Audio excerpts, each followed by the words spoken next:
The morning sun cast long shadows across Pine Valley Elementary's playground as Tom Willis watched his students enjoy their recess. 20 years of teaching had taught him that recess supervision was never just about keeping kids safe from ordinary dangers like scraped knees or playground arguments. But nothing in those 20 years could have prepared him for what was about to happen. It started with a shadow, not the kind cast by clouds, but something massive moving above them. The children's laughter died down as darkness fell over the playground. Tom looked up, and his coffee cup slipped from his fingers, shattering on the concrete. A ship hung in the sky, not like the aircraft he was used to seeing. This was different. It was huge, easily a mile wide, with a surface that seemed to shift colors like oil on water. Its dark metal hull blocked out the sun entirely, casting the school in an unnatural twilight. Everyone inside. Now, Tom shouted, his teacher's voice cutting through the sudden silence. Most of the kids responded instantly to the command, running toward the building's doors. But some stood frozen, staring up at the impossible sight above them. That's when the beams appeared. Brilliant blue columns of light shot down from the ship, touching the ground like ghostly fingers. Tom ran toward Billy and Mark, two third-graders who stood transfixed by the lights. He grabbed them both, one under each arm, and sprinted toward the school building. Behind him, he heard Amy's scream.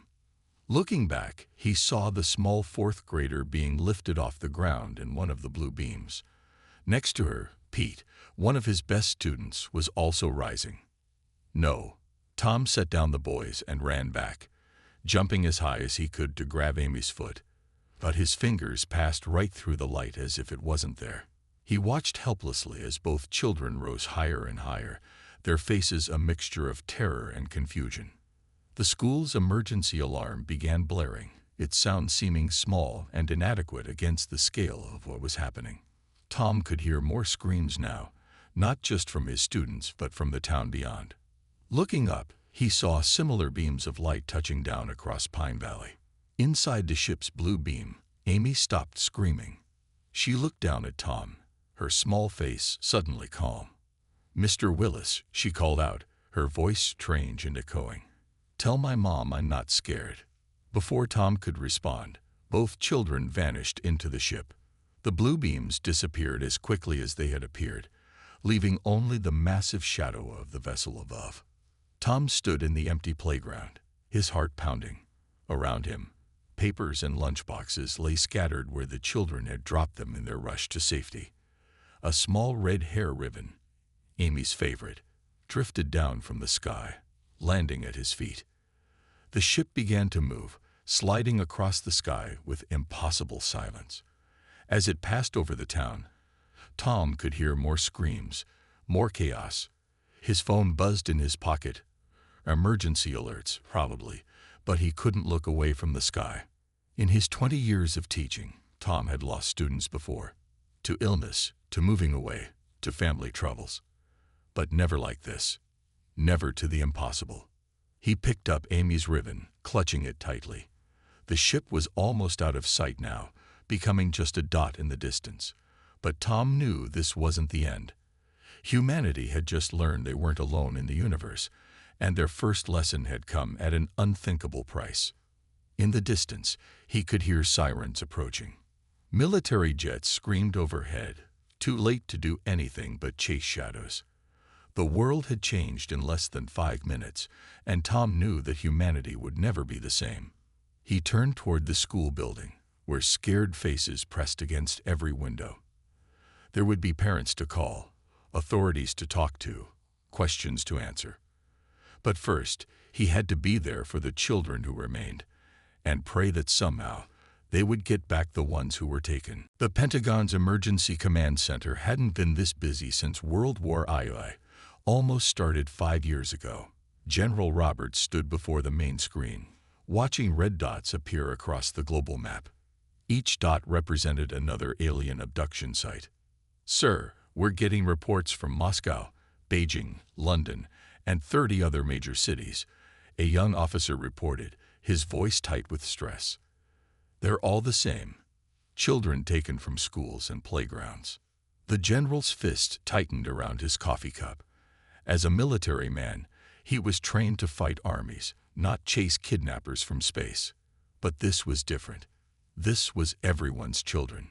In the corner of the room, Jack Murphy sat silently.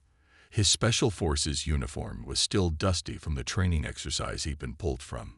But it wasn't his military status that got him into this room. It was the photo he held, his daughter Kate, taken from her school in Colorado just hours ago. "The aliens have established a base on Mars," announced Dr. Wilson, the head scientist. She pointed to thermal images showing strange structures on the red planet's surface. "They're using it as a processing station for their specimens." Jack's hand crushed the photo's frame. "Processing station." His voice made several officers turn. "Those are our children, not specimens." General Roberts nodded. "Murphy's right, and we're going to get them back." He turned to the room. "I want every experimental spacecraft we have ready for launch. Call Elon Musk, get his Mars rockets. Contact every nation with a space program. I don't care about international treaties right now. We need everything." Screens around the room showed similar scenes playing out in other countries. China offered its new fusion drive technology. Russia opened its classified spacecraft designs. Europe's space agency revealed hidden launch facilities. In orbit, the International Space Station's crew reported strange readings. The alien ship had left a trail they could track. More importantly, they'd detected transmissions between Mars and the mothership. Jack stood up, approaching the general. "Sir, I volunteer to lead the rescue mission." His voice was steady, but his eyes burned with determination. "I've trained teams for space station operations. We can adapt those skills for this." Before the general could respond, new alarms blared. The main screen showed a massive energy surge from the Martian base. A message appeared across every computer in the room, written in perfect English. "ATTNTYON primitive species. Your specimens, AKVDBEN collected for study. Resistance is inadvisable. Remain on your planet or face chaos EQENCs." The room fell silent. Then Jack laughed. A hard, cold sound. "They think we're primitive. They just made their first mistake." Dr. Wilson stepped forward, her tablet displaying new data. "Their message gave us their communication protocols. We can hack their systems." She looked up, eyes bright with possibility. "They're advanced, but they're arrogant. They didn't even encrypt the transmission." General Roberts turned to the room. "Listen up. I want every hacker, every programmer, every tech expert working on their systems. Jack, assemble your team. Doctor, get us everything you can from their computers." Across the globe, humanity was uniting. Old enemies shared resources, borders became meaningless. Parents worldwide watched the skies, waiting for news of their children. But they weren't waiting helplessly, they were preparing. In the command center, Jack studied the Mars base schematics they'd already stolen from the alien computers. Next to him, the photo of Kate lay on the table, her smile seeming to say she knew her dad was coming. "Hold on, kiddo," he whispered. "Earth just joined the space race for real. And we're playing for keeps." The red dust of Mars swirled around the landing zone as Earth's first interplanetary rescue mission touched down. Jack checked his team's modified space combat suits one last time. They'd tested the suits in simulations, but this was different. This was real Mars, with real aliens and real children waiting to be saved. "Remember," Jack's voice crackled through the radio, "their gravity systems are keeping this base at Earth normal gravity. Once we breach the walls, we move like we trained." He looked at the 20 Special Forces operators with him, each chosen because they too had children among the taken. The alien base rose before them like a black crystal, its surface reflecting the starlight. No windows, no visible doors. Just smooth, dark walls stretching up into the thin Martian sky. But they had a way in, thanks to the hackers back on Earth who'd been working nonstop for the past week. Team 2 in position. came the call from the other side of the base. Jammers active. They can't call their main ship for help. Jack raised his hand, signaling the start of the operation. Execute. The surface of his suit lit up with tiny lights, matching the alien base's material exactly as programmed. Earth's scientists had reversed engineered this camouflage technology from the aliens' own data. The entire team seemed to fade into near invisibility. They approached the wall where their hackers had located a maintenance port. The aliens had never bothered to secure it properly. Why would they? No primitive species should be able to reach Mars, let alone understand their technology. Control, activate sequence, Jack whispered. Back on Earth, in the Pentagon's command center, Dr. Wilson typed the final command. The wall before them shimmered and opened like water rippling. The team moved in fast and silent. Their first surprise came immediately. The aliens were smaller than expected, only about 4 feet tall. 2 of them stood at a control panel, their gray skin and large eyes making them look almost fragile. Before the aliens could react, they were stunned by modified tasers. Another bit of tech Earth scientists had adapted specifically for this mission. Clear, Jack called as his team secured the room. Where are the holding cells? The answer came from Dr. Wilson through their comms. 3 levels down. But Jack, we're getting strange readings. The children aren't there. A new alarm started blaring. Not the base's security alarm, but something else. The alien computer screens lit up with warning messages. They've moved them, one of Jack's team members said, looking at the translated alien text. The kids were transferred to their main ship yesterday. Jack felt his heart sink, but he kept his voice steady. Continue the mission. We need their transport data, and we're not leaving empty-handed. They fought their way deeper into the base, encountering more surprised aliens. Each time, the aliens' shock at seeing humans on Mars worked in their favor. Their weapons, designed to subdue primitive species, proved useless against the modified suits Earth had created.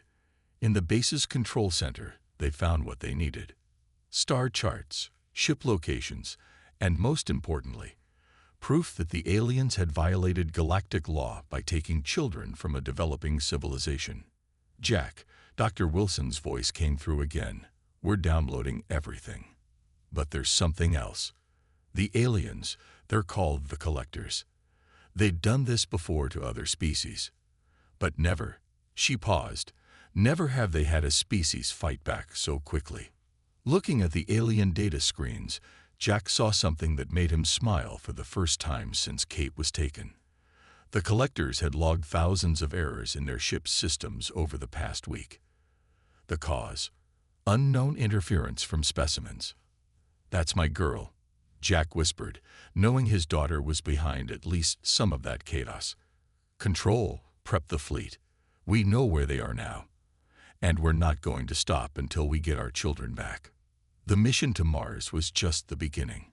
Humanity had proven they could reach out and strike back.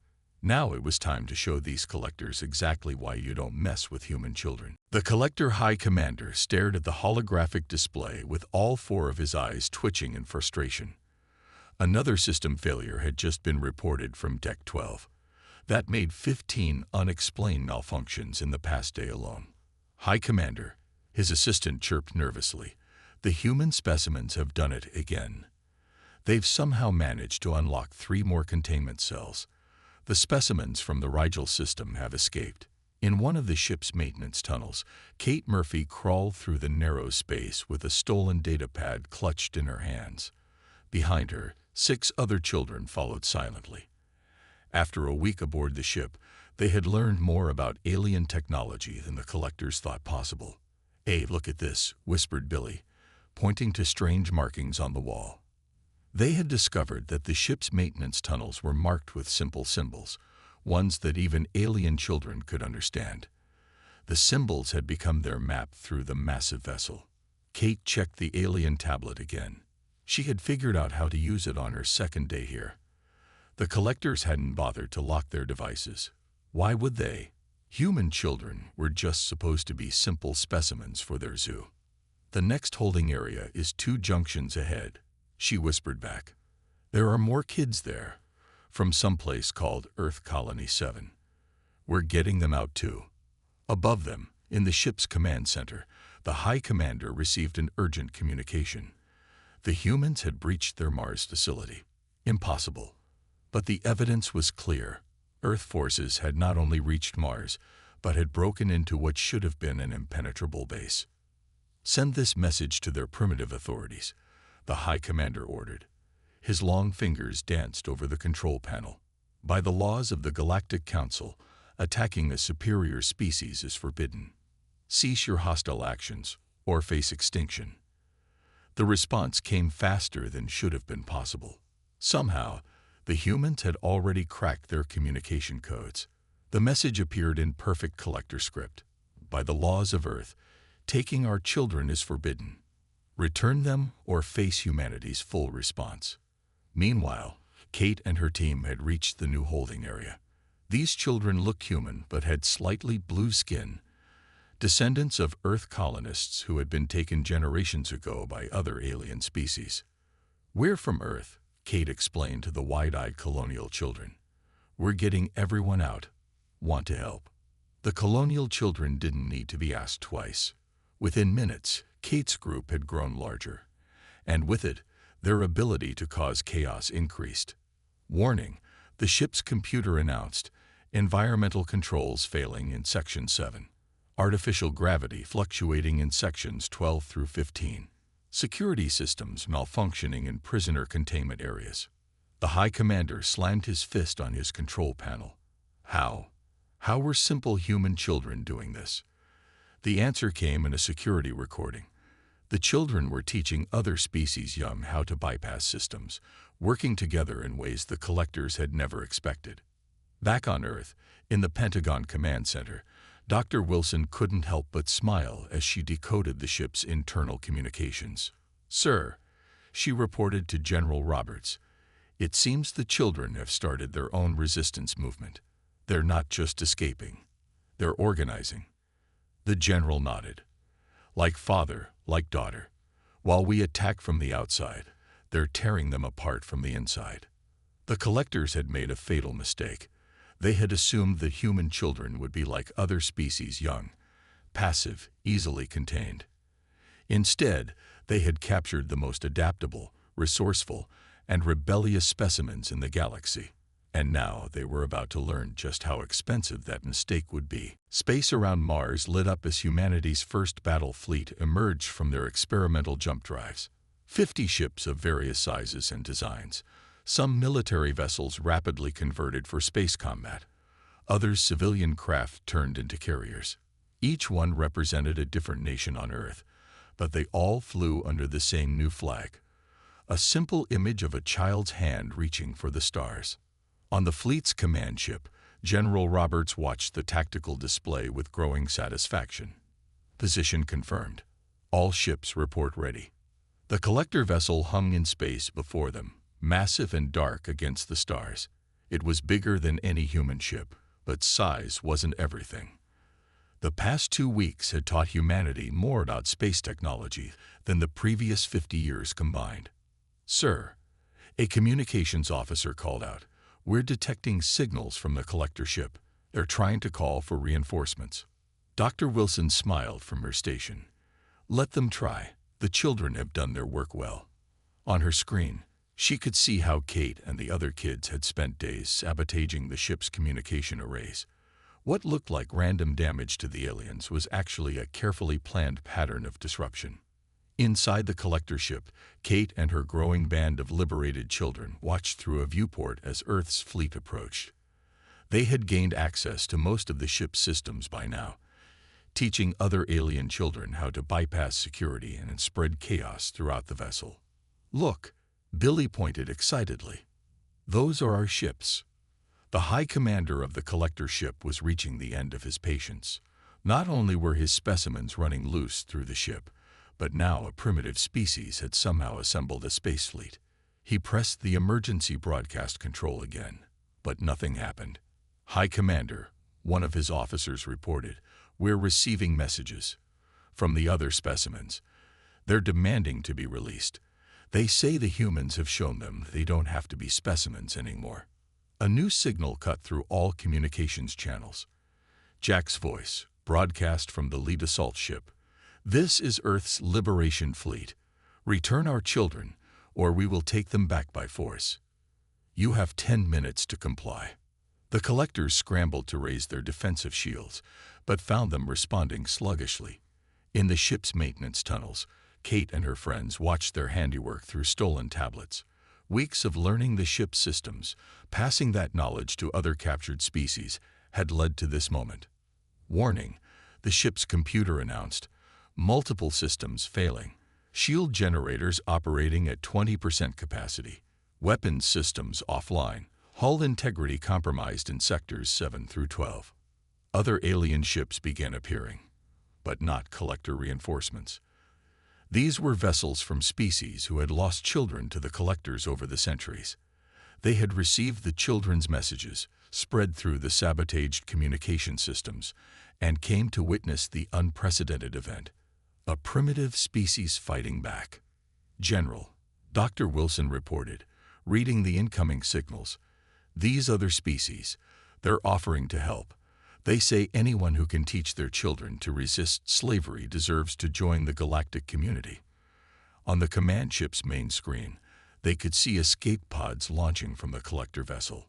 Each pod's transponder had been reprogrammed by the children to broadcast in English. "Freed specimens aboard. Please rescue."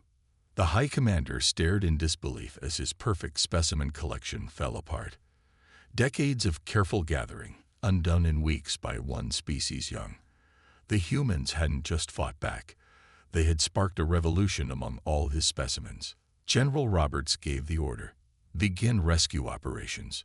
Bring our children home." Jack's assault team cut through the collector ship's outer hull with laser torches that Earth scientists had reverse-engineered from alien tech.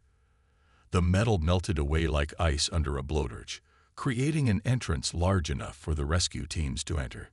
"Remember," Jack said to his team as they moved inside, "we're not just here for our kids. Every child we find gets rescued, human or alien." His helmet lights illuminated the dark corridor ahead, where emergency lights flickered weakly thanks to the children's sabotage. The ship's internal gravity was fluctuating wildly, another gift from Kate's resistance. In some sections, they nearly floated. In others, they had to fight against double Earth's gravity. The collectors they encountered were completely unprepared for these conditions. Their own technology was being used against them. "Dad." Kate's voice came through his radio suddenly. "We're in Control Room 3, Deck 7. We've got about 30 kids here, mix of humans and others. The collectors can't get in, but they're trying to override our locks." Jack checked his tactical display. "Hold position, honey. We're coming." He couldn't help but smile inside his helmet. His daughter hadn't waited to be rescued. She turned herself into a resistance leader. The team fought their way up through the ship, encountering scattered groups of collectors. The aliens were in disarray, their carefully ordered world turned upside down by children they'd thought would be simple specimens. Some collectors even surrendered immediately, holding up their hands in a gesture they'd learned from watching their human captives. When they reached Deck 7, they found something unexpected. The corridor leading to the control room was blocked not by collectors, but by what looked like a barricade made from pieces of alien technology. Behind it, faces peered out, some human, some distinctly not. "Password," called a young voice from behind the barricade. "Kate." Jack called back. "It's Dad." "Sorry, Dad, but we made a rule. Everyone has to give the password. Even you."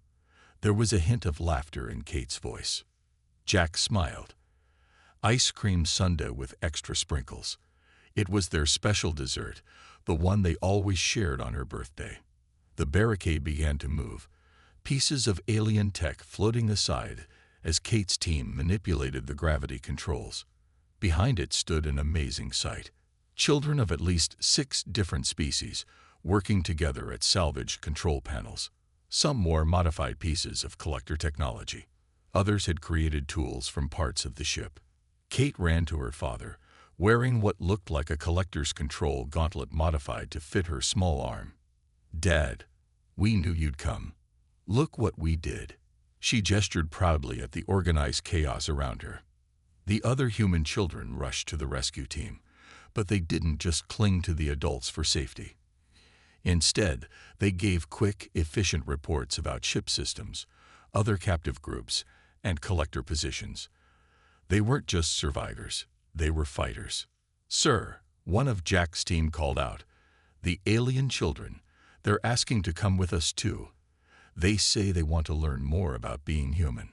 The alien children looked at the humans with a mixture of hope and admiration. One of them, a small blue-skinned being, spoke in carefully practiced English. "Humans teach freedom. We want to learn." Jack looked at his daughter. "Kate, what do you think?" She grinned. "They're part of the team now, Dad. We already promised them they could come. We're going to show them Earth things like ice cream, and they're going to show us their worlds too." Through his radio, Jack heard General Roberts' voice. "All teams, report status." "Sir," Jack replied, watching the mixed group of children efficiently preparing for evacuation. "The rescue is underway. But I don't think these kids ever really needed rescuing. They were too busy planning a revolution." 1 month after the rescue, the United Earth Space Center hosted its first galactic diplomatic meeting. The massive conference hall, originally built as an aircraft hangar, now held representatives from 27 alien species. At the center of it all stood Kate Murphy and her father Jack, preparing to address the Galactic Council. The High Commander of the Collectors sat in what humans would call a witness stand, his once proud posture now hunched with defeat. His species' reputation lay in ruins, their carefully maintained image of superiority shattered by children they had thought too primitive to matter. "Let the record show," announced the Galactic Council leader, a tall being with crystalline features, "that the species known as humanity has proven itself far beyond our previous classifications.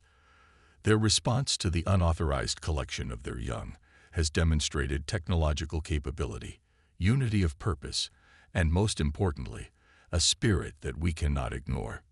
In the audience, Tom Willis sat with his former students, including Amy and Pete, now safely returned.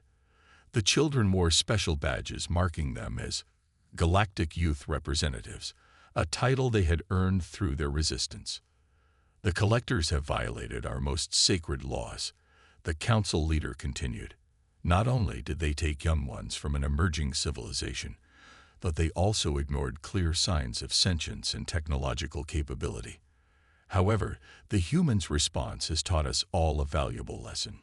Kate stepped forward to speak, wearing her Earth uniform with patches from 6 different alien species, gifts from the children she had helped free. "We didn't just fight back," she said, her voice clear and strong. "We showed everyone that being young doesn't mean being helpless, and we made friends from all over the galaxy." The alien children she had led, now seated with their own families, cheered. Many of them wore Earth-style clothing, having become fascinated with human culture during their time together. Therefore, the council leader announced, "The Galactic Council hereby establishes the Human Protocol. From this day forward, no species may collect specimens from any world showing signs of civilization. Furthermore, humanity is granted full membership in the Galactic Council, with special advisory status on matters involving the protection of developing worlds." General Roberts stood to accept Earth's new position, but before he could speak, an alarm sounded, not one of danger, but celebration. Outside the conference hall, a massive crowd had gathered, humans and aliens together, many holding signs in multiple languages celebrating the new era of cooperation. The High Commander was led away to face justice, but not before turning to Jack and Kate. "We thought we were studying you," he said quietly. "Instead, you taught us something we had forgotten, that the strength of any species lies not in their technology, but in their spirit." Tom Willis watched as his former students mingled with alien children, teaching them games from Earth while learning strange and wonderful games from other worlds.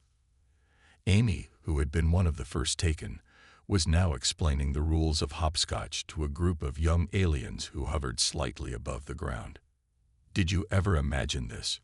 Jack asked, standing beside Tom and watching Kate demonstrate Earth dancing to her alien friends.